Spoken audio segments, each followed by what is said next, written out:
नमस्कार दोस्तों, इस लेक्चर सीरीज में हम लोग पंप्स और कंप्रेसर, सेंट्रीफ्यूगल पंप और सेंट्रीफ्यूगल कंप्रेसर के कैरेक्टरिस्टिक कर्व के बारे में बात कर रहे हैं।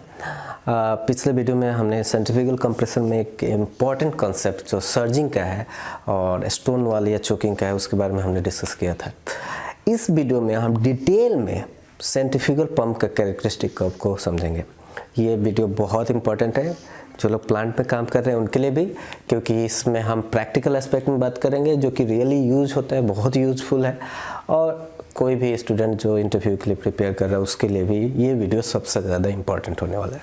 ठीक है, तो पंप परफॉर्मेंस कर्व या कैरेक्टरिस्टिक कर्व को डिटेल में समझने के लिए हम लोग कुछ टर्म्स डिफाइन कर ले रहे हैं जो कि इम्पॉर्टेंट है in the context of this characteristic curve.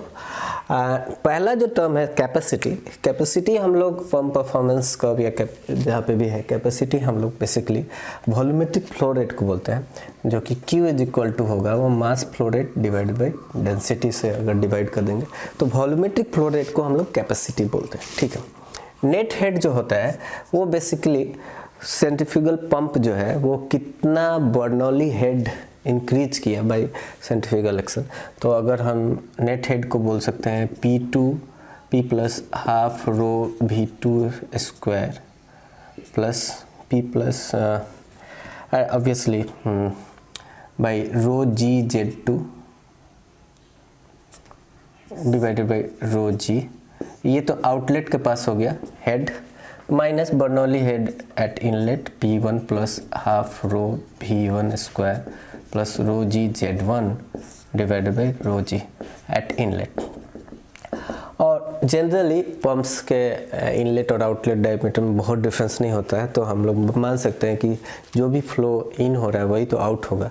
और एरिया अगर ऑलमोस्ट सेम है, A1 V1 is equal to A2 V2 अगर हम करें तो V1 is equal to V2 अगर हम कैंसिल आउट कर दें, और हाइट जो इनलेट लाइन का हाइट और आउटलेट लाइन का हाइट ऑलमोस्ट सेम होता है, ये दोनों को कैंसिल आउट कर दें तो जो net head developed by centrifugal pump को लिख सकते हैं हम P2 minus P1 divided by rho G। तो परफॉर्मेंस कर्व जब हम बात कर रहे हैं तो कैपेसिटी मतलब वॉल्यूमेट्रिक फ्लो रेट, और हेड जो डेवलप कर रहा है वो हेड जो है वो जो suction pressure minus discharge pressure का डिफरेंस डिवाइडेड बाय डेंसिटी, ये आपका हेड डेवलप हो गया। वाटर हॉर्स पावर, कोई भी फ्लूइड जिसको सेंट्रीफ्यूगल पंप पंप्ड आउट कर रहा है उसका जो उस पे जो जितना पावर जो मिल रहा है, माने एनर्जी जो गेन कर रहा है उसको हम लोग वाटर हॉर्स पावर बोलते हैं। ये एक कस्टम है, चाहे कोई भी फ्लूइड हो उसको चाहे वाटर नहीं भी हो तो भी वाटर हॉर्स पावर ही बोलते हैं। तो अगर फ्लूइड जो है वो उसका वॉल्यूमेट्रिक फ्लो रेट यानी कैपेसिटी Q है और हेड डेवलप हो रहा है H, तो हम बोल सकते हैं रो QGH या फिर M.GH, ये जो है वाटर हॉर्स पावर हुआ। ठीक है, जो कि फ्लूइड गेन किया, इतना एनर्जी गेन किया है। ठीक है, और ब्रेक हॉर्स पावर जो है वो ये है कि सेंट्रीफ्यूगल मैकेनिकल एनर्जी जो पंप ने फ्लूइड पे लगाया कितना है, क्योंकि जितना एनर्जी लगाएगा उतना पूरा का पूरा एनर्जी गेन नहीं होगा। ठीक है, कुछ ना कुछ तो लॉस हो जाएगा। तो यहाँ पे एनर्जी एग्जैक्टली नहीं बोलो, रेट ऑफ एनर्जी है जिसको पावर भी बोलते हैं।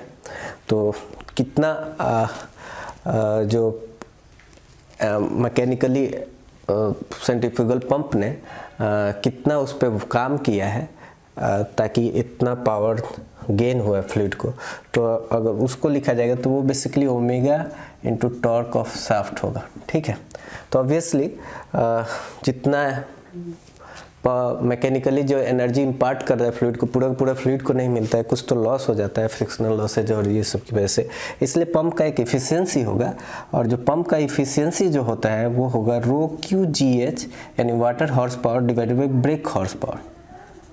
ठीक है, तो ये आपका पंप ने जो वर्क किया है, मैंने जो पर यूनिट टाइम और उस कितना फ्लूइड को गेन हुआ है वो दोनों का रेशियो जो है इफ़िशेंसी हो गया। अब ऑब्वियसली पंप का जो शाफ्ट रोटेट हो रहा है उसको रोटेट करने के लिए कोई ड्राइवर चाहिए। मान लीजिए मोटर है या स्टीम टरबाइन है, तो वो मोटर जितना वर्क कर रहा है, मान लीजिए मोटर में जो करंट दे रहे हैं वो पूरा का पूरा करंट वो शाफ्ट को घुमाने में तो यूज़ नहीं हुआ, वहाँ पे भी कुछ लॉसेज होते हैं, इसलिए मोटर का भी एक इफ़िशेंसी होगा। और मोटर का इफ़िशेंसी क्या होगा, omega T shaft divided by जितना पावर करंट के थ्रू गया, जो कि होता है generally √3 into power factor into voltage times current.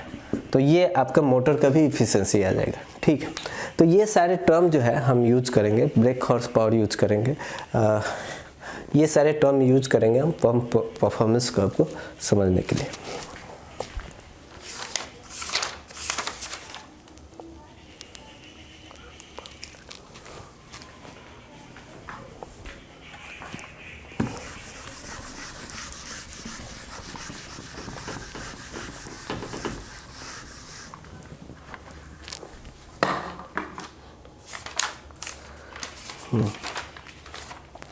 ठीक है,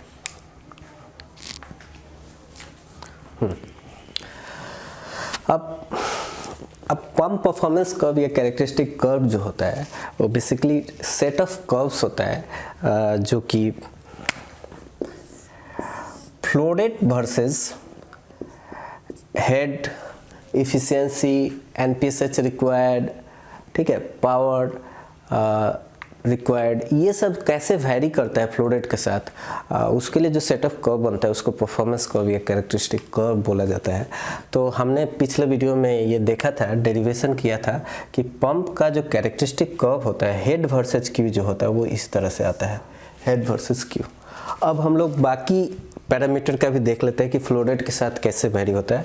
सेकेंड पैरामीटर मान लीजिए इफ़िशियंसी की हम बात करें, और इफ़िशियंसी पंप की इफ़िशियंसी जो होगा वो होगा ρQgh divided by omega T shaft. अब अगर इफ़िशियंसी की बात करें तो आप देखो जब फ्लो जीरो है तो इफ़िशियंसी जीरो होगा, और एट वेरी हाई फ्लो अगर इस कर्व को देखा जाए तो देखिए कि अगर बहुत हाई फ्लो हो जाए, यानी एकदम कोई रेस्ट्रिक्शन ही नहीं रहे, कंट्रोल वाल्व पूरा खोल दिया और मान लीजिए एक इमेजिनरी सिचुएशन रखिए कि कोई भी रेस्ट्रिक्शन नहीं है, तो बिना किसी हेड डेवलप के पंप के थ्रू बहुत हाई फ्लो होगा, जो कि थ्योरेटिकली पॉसिबल नहीं है। कुछ ना कुछ तो रेजिस्टेंस रहता ही है, कुछ ना कुछ फ्रिक्शन लॉस होता ही है, इसके कारण पंप को कुछ ना कुछ तो हेड डेवलप करना ही पड़ेगा। बट थ्योरेटिकली मतलब हम लोग सोच सकते हैं कि एक फ्लो ऐसा होगा जो जहाँ पे पंप का हेड डेवलप जो है वो जीरो हो जाएगा और फ्लो बहुत ज़्यादा हो जाएगा। बट ऐसा तो तभी पॉसिबल है ना जब कोई रेस्ट्रिक्शन नहीं, कोई रेजिस्टेंस नहीं, कोई फ्रिक्शन नहीं, तो काफ़ी हाई फ्लो। इसको हम लोग बोलते हैं फ्री डिलीवरी। ये वाला जो पॉइंट है इसको हम लोग Q* बोलते हैं, ये फ्री डिलीवरी हो गया, फ्री डिलीवरी। यानी कंट्रोल वाल्व मान लीजिए पूरा 100% खोल लीजिए, कंट्रोल वाल्व में भी कोई रेस्ट्रिक्शन नहीं, कोई लाइन में कुछ रेस्ट्रिक्शन नहीं, तो बहुत ज़्यादा फ्लो हम लोग अचीव कर सकते हैं बिना कोई हेड डेवलप किए, मतलब बिना एक्स्ट्रा प्रेशर रिक्वायरमेंट के। और ये जो पॉइंट है जहाँ पे फ्लो जीरो है, यानी कंट्रोल वाल्व डाउनस्ट्रीम का जो डिस्चार्ज कंट्रोल वाल्व है या डिस्चार्ज वाल्व है उसको हमने बंद कर दिया, शट ऑफ कर दिया, तो फ्लो जीरो हो जाएगा। उस टाइम पे जो हेड डेवलप होता है इसको हम लोग शट ऑफ हेड बोलते हैं। तो टू एक्सट्रीम है इस कर्व का, शट ऑफ हेड, ये हो गया शट ऑफ हेड, और ये हो गया फ्री डिलीवरी के टाइम फ्लो। तो अगर आप इफिशियंसी देखो तो जब शट ऑफ हेड है यानी फ्लो जीरो है तब भी इफिशियंसी जीरो होगा, और जब फ्री डिलीवरी है तो हेड जीरो है तब भी इफिशियंसी जीरो होगा। तो एक्चुअली में तो ये तो अचीवेबल नहीं है। तो कर्व जो होगा इफिशियंसी का वो ऐसे आएगा, इसको भी मैं पूरा नहीं ड्रॉ करूँ क्योंकि ये तो अचीवेबल नहीं है। बट आप देखो कि इफिशियंसी जो है ना फ्लो के साथ बढ़ेगा, एक मैक्सिमम पॉइंट आएगा और फिर इफिशियंसी घटने लगेगा। ठीक है, तो इफिशियंसी का कर्व हो गया। तीसरा जो कर्व जो ड्रॉ किया जाता है कैरेक्टरिस्टिक कर्व का, वो एनपीएसएच रिक्वायर्ड का, और हमने एनपीएसएच का जो वीडियो है उसको अगर आपने देखा होगा तो मैंने दिखाया था कि जैसे जैसे फ्लो बढ़ता है एनपीएसएच रिक्वायर्ड बढ़ता जाता है, एनपीएसएच अवेलेबल घटता जाता है। तो एनपीएसएच रिक्वायर्ड का जो कर्व होता है वो ऐसे होता है, फ्लो बढ़ने के कारण एनपीएसएच रिक्वायर्ड बढ़ता है। सिमिलरली पावर रिक्वायरमेंट, ये तो इफिशियंसी का हो गया। पावर रिक्वायरमेंट का अगर बात किया जाए तो अगर सिर्फ जो पावर गेन कर रहा है फ्लूइड रो क्यू जी एच टाइम्स सम इफिशिएंसी होगा, ये आपका पावर रिक्वायरमेंट होगा मोटर के द्वारा। अगर आप ये देखो तो पावर रिक्वायरमेंट के बारे में क्या ख्याल है? पावर रिक्वायरमेंट तो आप देखोगे जैसे जैसे फ्लो बढ़ेगा पावर रिक्वायरमेंट बढ़ेगा, उसी तरह जैसे जैसे हेड घटेगा पावर रिक्वायरमेंट घटना चाहिए, कायदे से तो यही होना चाहिए। बट जनरली जो हम लोग कैरेक्टरिस्टिक कर्व जो हम लोग ऑपरेट करते हैं रिफाइनरी में या कहीं पे भी, मोस्टली हम लोग ये इस पार्ट में ऑपरेट करते हैं। कैरेक्टरिस्टिक कर्व जो जनरली होता है वो मोस्टली हॉरिजेंटल वाला पार्ट पे ही ऑपरेट करते हैं, जहाँ पे वर्टिकली वो बहुत डाउन होने लगता है उस साइड में ऑपरेट नहीं करते हैं। इसलिए हेड का इफेक्ट उतना नहीं रहता है जितना फ्लो का इफेक्ट रहता है। फ्लो जो है जैसे जैसे बढ़ेगा हेड उतना नहीं घटता है, तो ओवरऑल फ्लो बढ़ने से जो पावर रिक्वायरमेंट है वो बढ़ते जाता है। इसलिए जो पावर रिक्वायरमेंट का भी कर्व होता है वो भी ऐसे ही होता है, ठीक है। ऑब्वियसली आगे जाने पे हेड जो है डेवलप बहुत घट जाएगा फ्लो घटने से, हो सकता है आगे जाके पावर रिक्वायरमेंट घट जाए, बट वो हम लोग को अचीवेबल नहीं रहता है। हम लोग जनरली इस सेक्शन में ही काम करते हैं, आगे जहाँ पे डिस्चार्ज प्रेशर बहुत कम हो जाएगा वो सेक्शन में काम नहीं रहता है। तो जनरली पावर रिक्वायरमेंट भी बढ़ता है। तो ये आपका हेड वर्सेज क्यू हो गया, ये आपका इफिशियंसी वर्सेज क्यू हो गया, ये NPSH रिक्वायर्ड वर्सेज क्यू हो गया, और ये आपका पावर रिक्वायरमेंट, ठीक है। यानी ब्रेक हॉर्स पावर भी इसको मैं बोल देता हूँ। चलो ब्रेक हॉर्स पावर जो कि शाफ्ट ने पावर दिया। तो ये एक आपका कैरेक्टरिस्टिक कर्व आ गया, ठीक है। तो ये तो सिंपल एक कैरेक्टरिस्टिक कर्व हो गया फॉर इस given single diameter of impeller at a fixed RPM, ठीक है।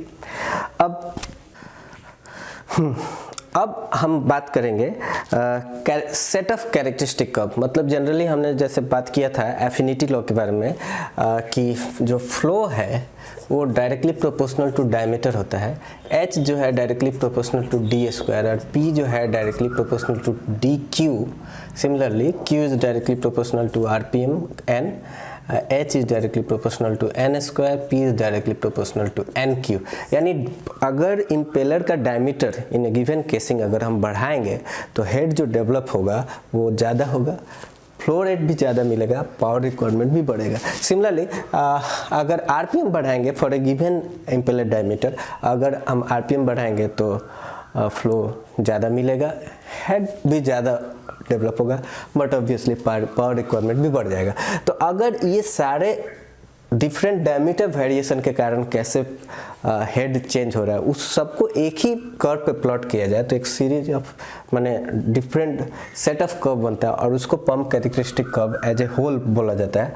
तो उसको कर्व को अगर हम डेवलप करें तो देखिए ये होगा, हेड यहाँ पे है, यहाँ पे Q है, और जो कर्व होता है वो ऐसे होता है।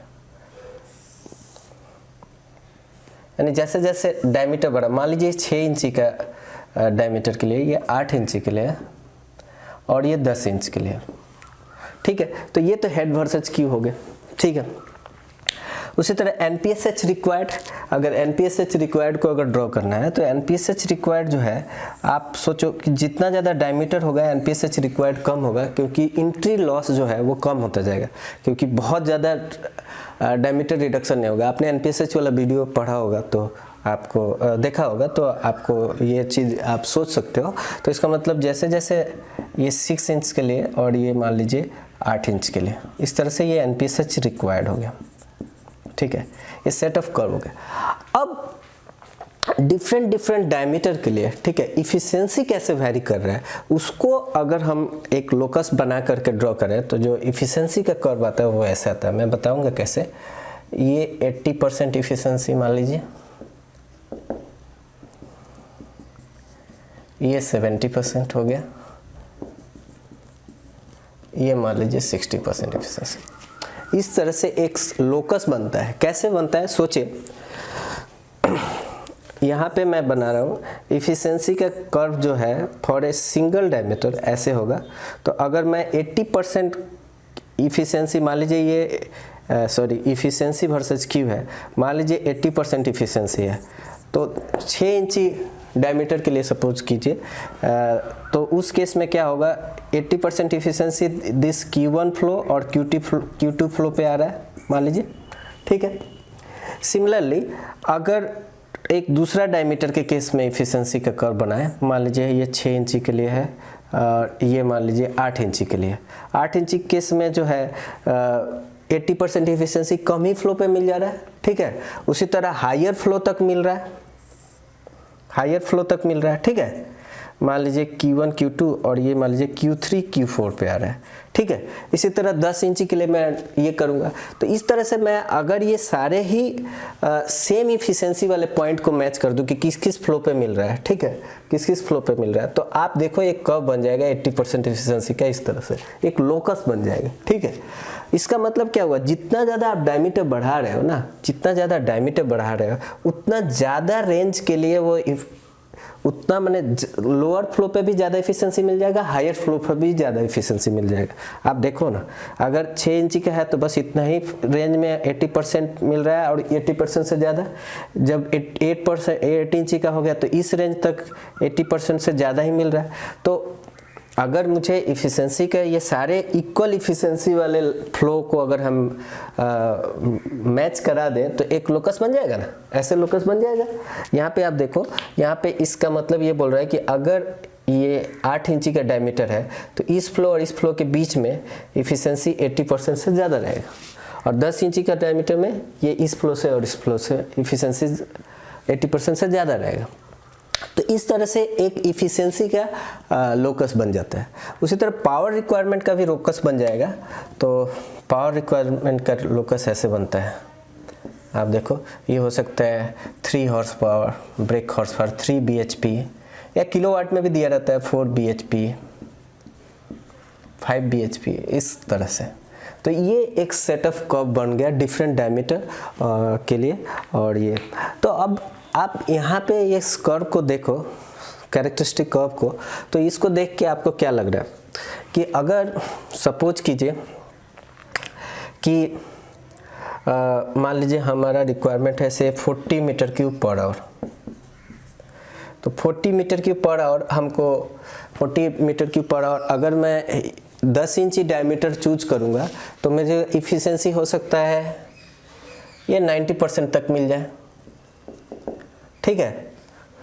और अगर मैं 8 इंची का डायमीटर चूज करूंगा तो इफिशिएंसी हो सकता है 80 और 90 के बीच में ही मिलेगा, ठीक है। अगर मैं 6 इंची का करूंगा तो 40 मीटर क्यूब के लिए आपका इफिशिएंसी जो है 70 और 80 के, इवन 60 और 70 के बीच में मिलेगा, ठीक है।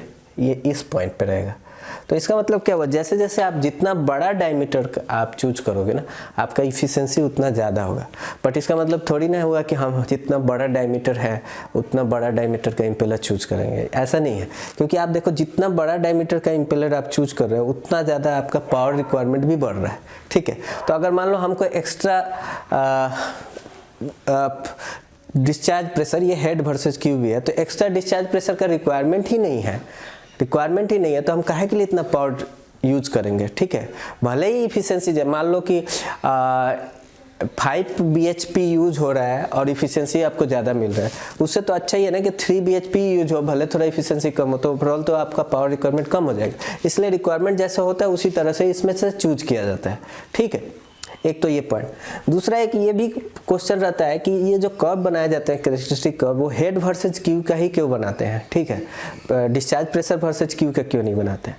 तो उसका रीज़न यही है कि हेड वर्सेज क्यू इसलिए बनाते हैं क्योंकि जो मैन्युफैक्चरर है वो जो कैरेक्टरिस्टिक कर्व प्रोवाइड करता है वो वाटर के केस में एक्सपेरिमेंट करके बनाते हैं ये लोग कैरेक्टरिस्टिक कर्व, ठीक है। अब आप जो भी फ्लूइड को आप यूज करना है, आप सेम ही कैरेक्टरिस्टिक कर्व यूज कर सकते हैं, ठीक है। क्योंकि हेड जो है वो डेल्टा पी बाई रो हो गया, ठीक है। तो डेंसिटी पे वो डिपेंड नहीं करेगा, ठीक है। अब आपको डेल्टा पी चाहिए तो हेड में डेंसिटी से मल्टीप्लाई कर दीजिए, ठीक है। तो एक ही कैरेक्टरिस्टिक का डिफरेंट टाइप के यूजर्स के काम में आ जाएगा, इसलिए हेड वर्सेस क्यू बनाते हैं, ठीक है। एनीवे, जैसे डायमीटर के लिए ये जो कैरेक्टरिस्टिक कर्व बना है वैसे ही डिफरेंट आरपीएम के लिए भी बन सकता है फॉर ए सेम डायमीटर। तो अगर मैं इसी कैरेक्टरिस्टिक कर्व को मैं ऐसे भी लिख सकता हूँ कि सपोज कीजिए ये 3000 आरपीएम के लिए था, ये 4000 आरपीएम के लिए था और ये से 5000 आरपीएम के लिए था, ठीक है। तो कर्व ऑलमोस्ट सेम होगा। तो या तो आप एक गिवन इम्पेलर को आप आरपीएम बढ़ा दीजिए तो एज इफ जैसे डायमीटर बढ़ा दिए वैसा इफेक्ट आता है, ठीक है। अब एक और चीज़ एक्सप्लेन कर दूं कि ज़्यादा डायमीटर होने पे इफिशिएंसी ज़्यादा क्यों होता है, क्योंकि फ्लूइड इम्पेलर और केसिंग के बीच में गैप कम रहता है ना, तो रीसर्कुलेशन लॉस कम होता है, इसलिए डायमीटर जैसे जैसे बढ़ता है वैसे वैसे इफिशिएंसी बढ़ जाती है।